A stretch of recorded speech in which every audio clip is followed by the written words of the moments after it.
to the general's house. And I assume we go to the front door and get stopped by the guards Oh with the yeah, there's feathers. guards with the very large peacock feathers coming out of their hat. It makes them, a good couple heads higher. It looks ridiculous. It looks absolutely stupid. Are these human guards? They're human guards. They've got the equivalent of like top hats, but with peacock feathers coming out of the back of the hat. Just like Okay. two or three feathers just come whoop out of the back. They're armed, I assume? Armed guards? Yeah, All they've right. got shields, swords, and chainmail. All right, so I walk up to the, I guess, the door wherever the guards are at. And I say, you two there, I have a couple questions for the general. Is there a, chance I might have an audience with him? General doesn't see visitors. What about old friends? He looks at you suspiciously and says, "How do you know him?" We did a bunch of traveling back in the East, and within those travels, we haven't seen each other for many years. So I was simply stopping by town here with my wife, and I look at Lisa and kind of or wink, and then turn back to the guard and say, and simply introduce her to him, since he is an old friend. The guard looks at you, kind of gives you a squinty look and says, "All right, come into the foyer. I'll. What did you say your name is? I'll go ask him about you." Uh, just tell him the dwarf is here to see him. In his old age, I'm not sure he'll be one to remember names. I think I'm going to need a name from you. Tell him the name Azrael. Just say Azrael. Azrael. He'll know Azrael? that name. He'll know that name. Okay. The guard takes you into a foyer, and a servant comes over and brings you some grapes and some wine. Lisa takes a glass of wine, some grapes, and starts eating. And the soldier walks off to go find the general. Okay. I say, Lisa, I'm sorry. Then just turn back around to stare straight at the guard and hope this goes well. Okay. Guard comes back 10 minutes later and says, "I'm sorry, General doesn't seem to remember any Azrael. Maybe you guys can, better luck next time," he says. And at this point, Lisa kind of like gives him a look and says, "Oh, come on now. Surely he must remember Azrael. He came to our wedding. Must have been, what? How long ago was Azrael? Like 10 years ago now? Something He like gave that. me the nicest," and she kind of like keeps going on, and she kind of like shifts her body a little bit, like it completely drops her normal, like kind of cold, hard warrior attitude, and like softens and gives like the soldier kind of like a nice look. Ooh. And the soldier kind of goes, "Well, I don't know. Can you be more specific? His memory is in and out. Sometimes he doesn't even recognize his own household guard." And she kind of gives you a look like, "I don't know what to do anymore." Tell him the great cleric Azrael, who served many campaigns out in the East with him, is here. He should. If he doesn't remember Azrael, I'm not really sure what else to tell you. So I guess, just hit on that multiple times. Cleric. Yes. Okay, I'll go give it a shot. And he goes back, and this time he comes back within 2 or 3 minutes, and he says, "Yeah. He remembers you as the cleric. I'm sorry, his memory is in and out sometimes. Here, I'll take you to his room." Perfect. And the guard leads the two of you guys up into the general's bedchambers. General is lying down in bed. Curtains are drawn. The room's kind of dark. There's some candles lit. And he's got a big book in front of his face and really thick glasses sitting on his eyes. And as you guys walk in, he sets the book down and he squints over at you guys even through the glasses, and he goes, "I don't remember you, dwarf. You say you're a cleric?" I am. What? How do you not remember me? It's Azrael, old buddy. "Well, my memory is not what it used to be. Who is this lovely young lady you have with you?" This is my wife. This is the reason I'm here, old friend. I simply wanted you to meet her, and her to meet you. "Okay. Very nice to meet you." And he like shakes out a shaky hand, or brings out a shaky hand, and all the proper formalities ensue. Is the guard still in the room? No, he left. So I'll walk over to I guess I'll walk over to the kind of the bedside. I assume he's still taller than me on the bed, right? A little bit, yeah. Okay. I'll be like, look, General, I've got a problem that we're trying to deal with. There's a dragon that is plaguing these lands. You remember that time we fought the dragon? I don't remember you being there, but yes, we did fight a dragon once. Mighty beast that it was. My memory is just as bad as yours these days. Do you remember what color it was, General? Well, I've always... It was a red dragon. It's a mighty red dragon. Have you heard of Fierce this green dragon here in this current world that's plaguing cities? It actually wiped out all of Evenfar up north. Kind of nods, says they tried to keep things from me, but my ears, they haven't gone yet. I can still hear them whispering in the hallways. I've heard rumors of a green beast, and if I were in my prime, I would hunt it down and stick its head upon a spike.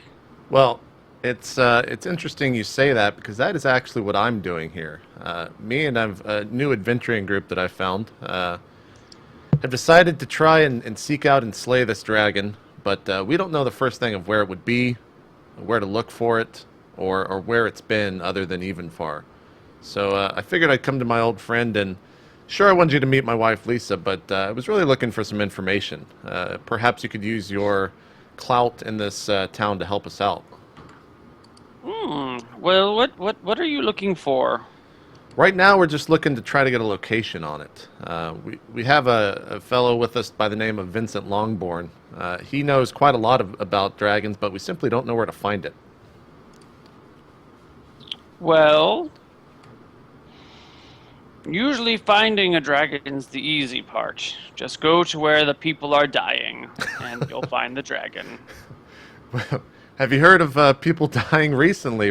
Like we said, we can't hear anything. Only rumors here in town. Well, then maybe the dragon's not real. People often like to talk about dragons and attribute a great many deeds to them. But what was your name again? I'm sorry, little chap. It's Azrael. Azrael, sir. Azrael. Your old friend Azrael. Azrael the cleric. Yes. I kind of look at Lisa and I'm like, I don't know if... Lisa, do you have any questions for the old man? I don't know what else to acquire here. Lisa's kind of like, seems a little sad when she's looking at him. And she kind of shakes her head and then goes, "Oh, well, did you know of any strengths or weaknesses in particular that the dragon had?" And he kind of shakes his head and goes, "No, well, dragons have no weaknesses, but they have a great many strengths. They breathe ferocious flames that will consume many men. They can fly to great heights. They can pick up a horse in their claws. They're ferocious beasts. It took us months to kill it." Well, old friend, I do want to thank you for the information. We need to go find out if there's any more information to be had in this town. Is there anything I could do for you? Are you ill, or are you just simply old?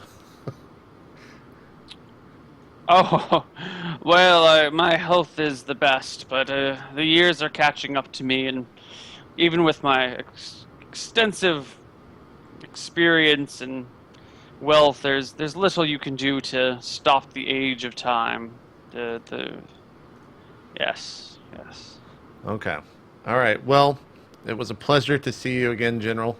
We'll be off. If you acquire or need anything of us, rather, or acquire any more information that you'd like to pass on, we're staying in, and I say whatever inn we're staying in. I don't know the name of it.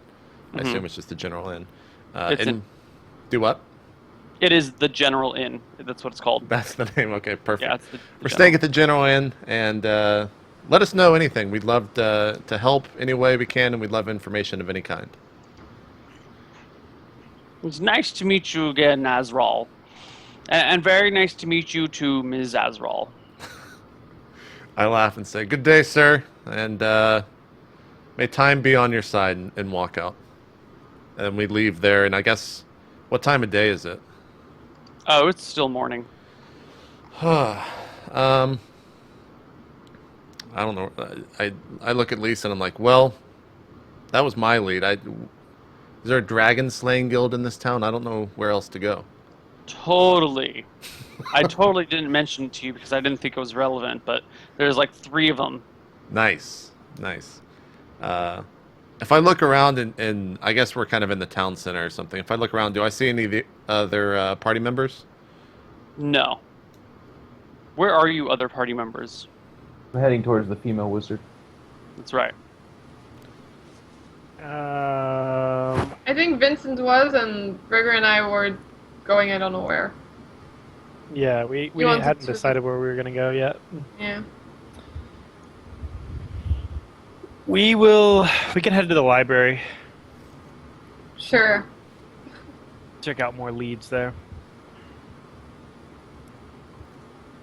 I guess I'll make my way with Lisa to the. Does this place have a mayor? Did we already talk to the mayor? There's a council that runs the city. Okay, I'll go to the council. If they're in session, if they are all there, wherever they're supposed to meet, the council building. Okay. There's a big headquarters that you can see from pretty much anywhere in the city. It's like a 7-story building. It's got 5 towers that rise from each of the corners because it's shaped like a pentagon, and they're gilded with, gold on the top of the towers that come up from each corner. It's actually quite a sight to behold. Okay, well, we'll start making our way there. I don't want to hog up too much airtime, so if someone else wants to do something in town, by all means, go ahead. Don't all jump at once. I am approaching the female wizard now. Okay. You get to the shop. There's a sign on the outside that reads open, that you are the first person in the party to read. I take off my gloves and knock on the door. And then I put my glove back on. You hear a soft voice from inside saying, "Come in!"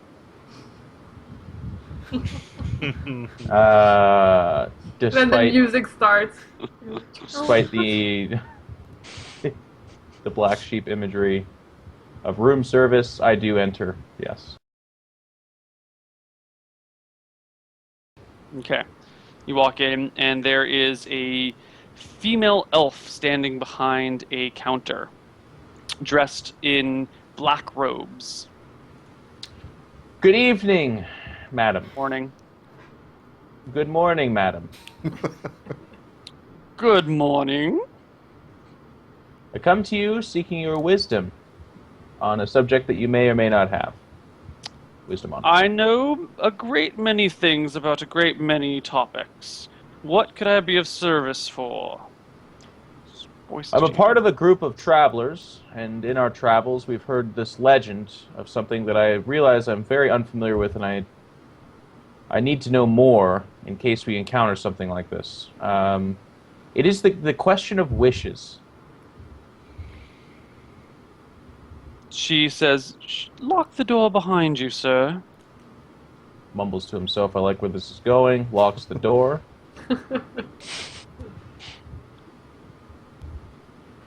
It is locked? And she kind of like motions for you to step towards her and says, "What can I be of service? What do you wish to know?" She says with a smile. Basically, I don't understand the properties of wishes themselves. What are the restrictions to wishes? I mean, I'm having a very tough time imagining a person could lay before them 5 dinner knives and say, I would like it if each of these knives could transform into 1,000,000 women or something. Right? What are the limitations to wishes? Do you know? I have very little experience in this. I have very little experience in this. Wishes are few and far between. They're quite rare. Mrs. Tell me. Doubtfire's Doubtfire. Tell me, young warrior, do you have access to a wish currently? These are great items, great powers that you have in your hands. We are on the heat. We're on the trail of something we believe to be empowered with the ability to give wishes. We do not have it yet. I see now. In what form does this power take? Is this a gift from a sorcerer, or is this an actual item?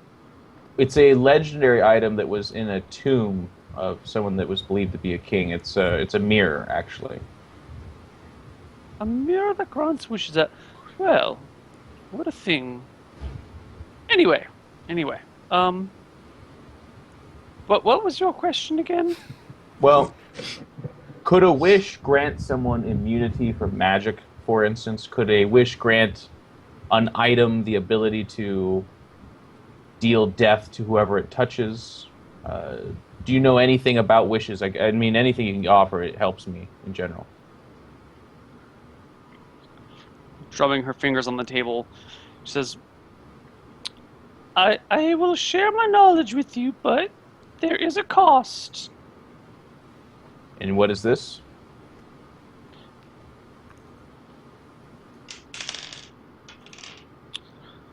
$200 gold. Information is power, and information of this magnitude is very expensive. They talk to each other, huh? I'll tell you this. I'll give you 50 gold regardless of the information. I'll give you 200 gold if it's helpful. But I'm not going to just give you 200 gold to tell me about basic things that anyone could know. She nods. Wishes. Well, they're tricky. From what I hear, there once was a great king who managed to defeat most of an army with a thunderstorm. However, there have also been many tales of people who wished themselves seemingly out of existence, or mighty mages who make mistakes in their phrasings and end up in ways they really don't want to. I can't do that voice anymore. That's fine. That's fine. I was like, when is he going to give up on this? I'm giving up.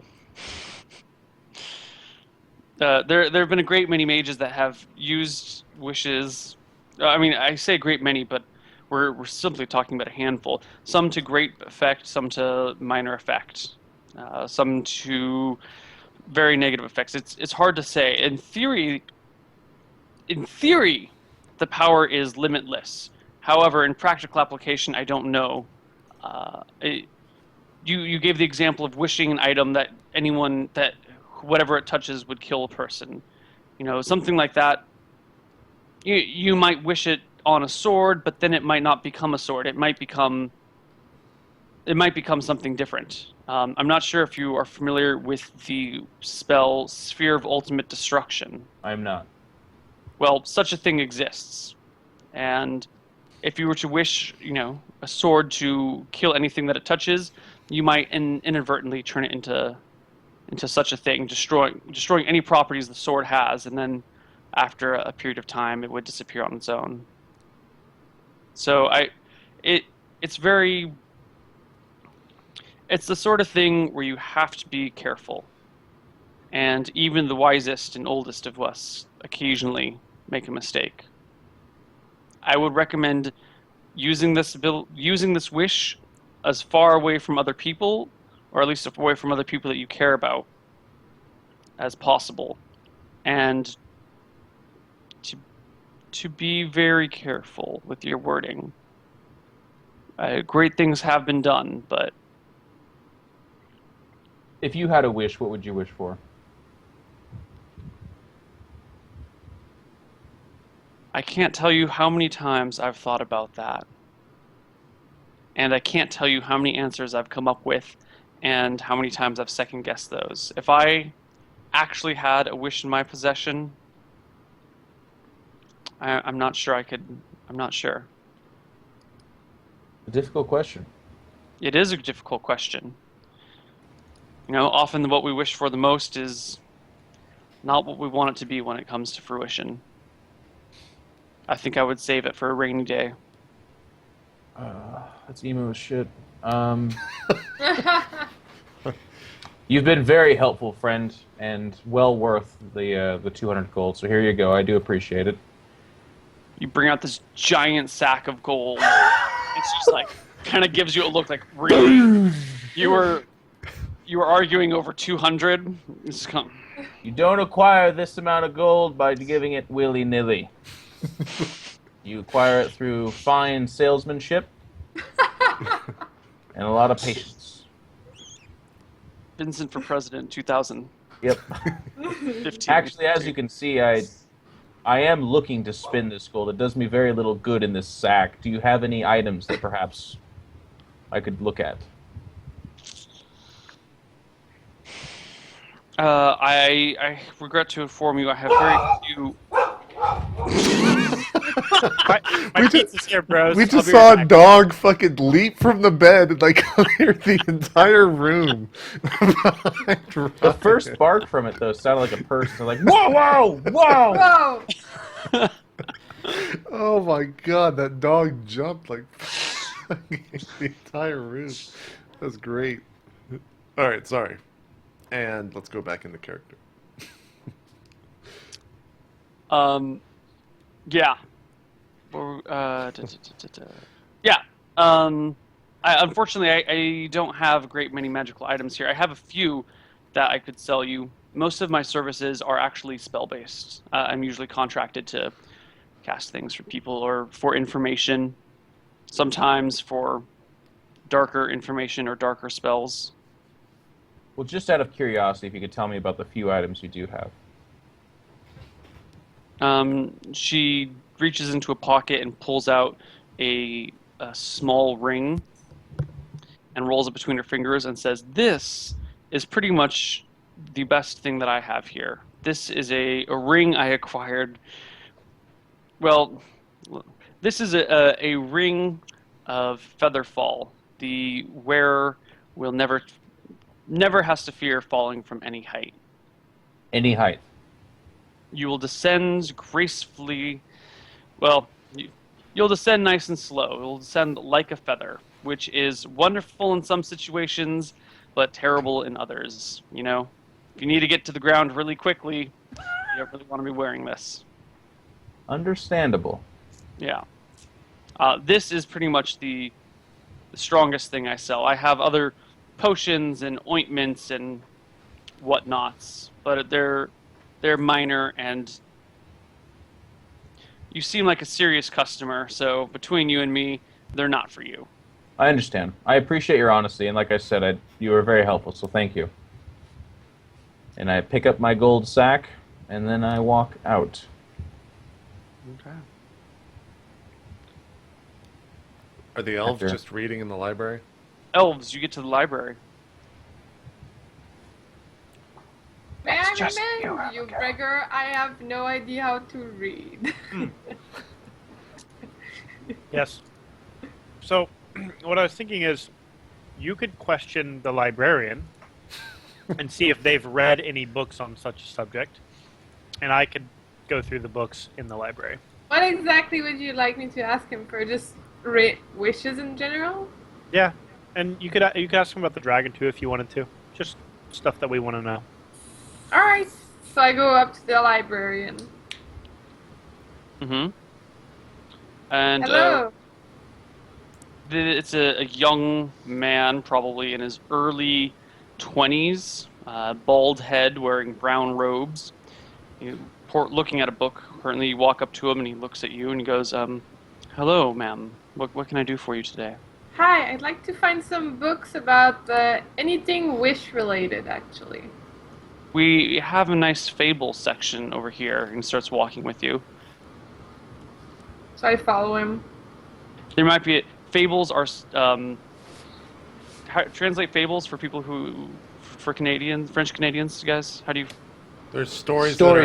Children's stories. Yeah. Children's stories. Exactly. They've been passed down.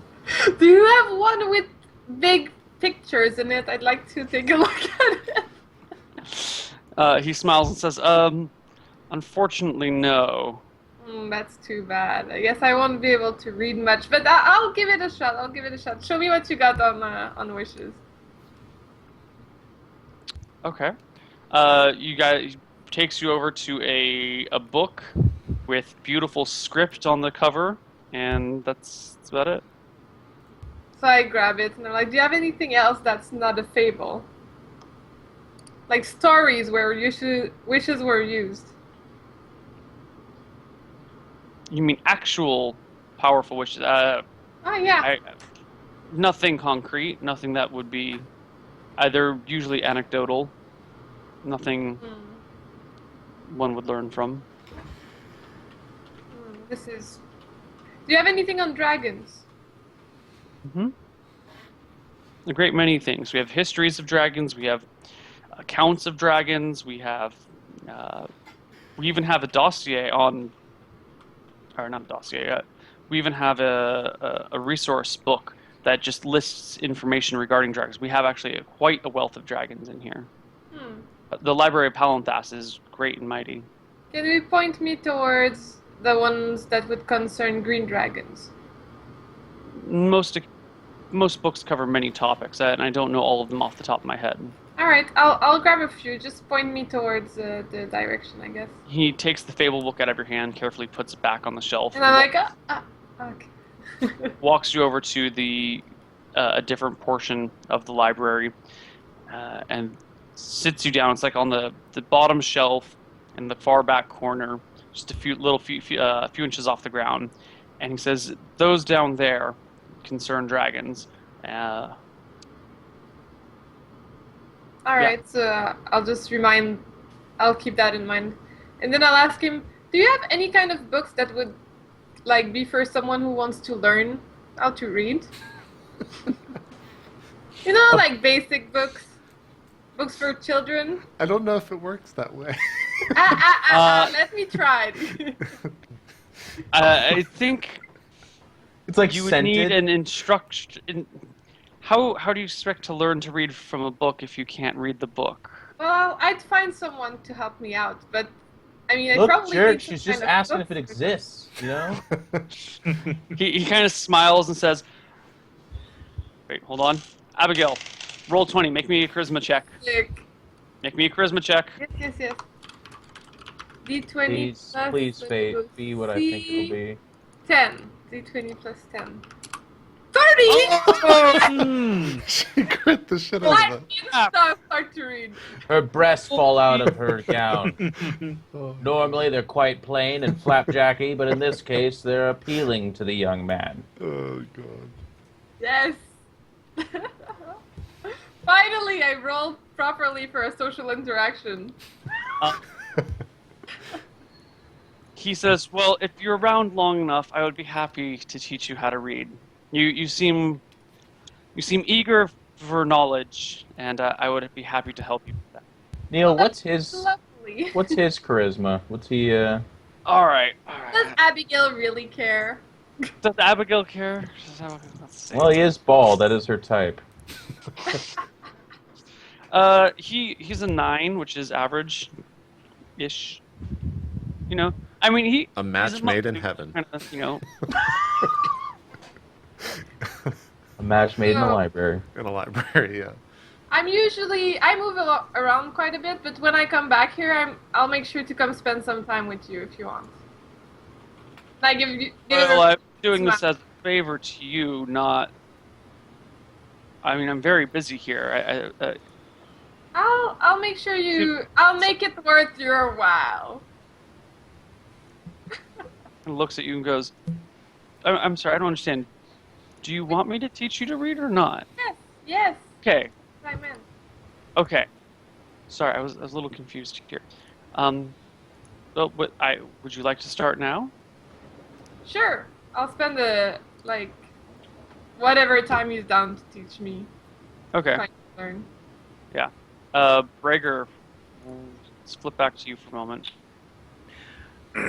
So, I will be looking for books on more anecdotal tales of the war. Okay. Specifically, I'm looking for if anybody was around while the the king was making a wish, or ever saw him with a ring, of wishes or anything like that.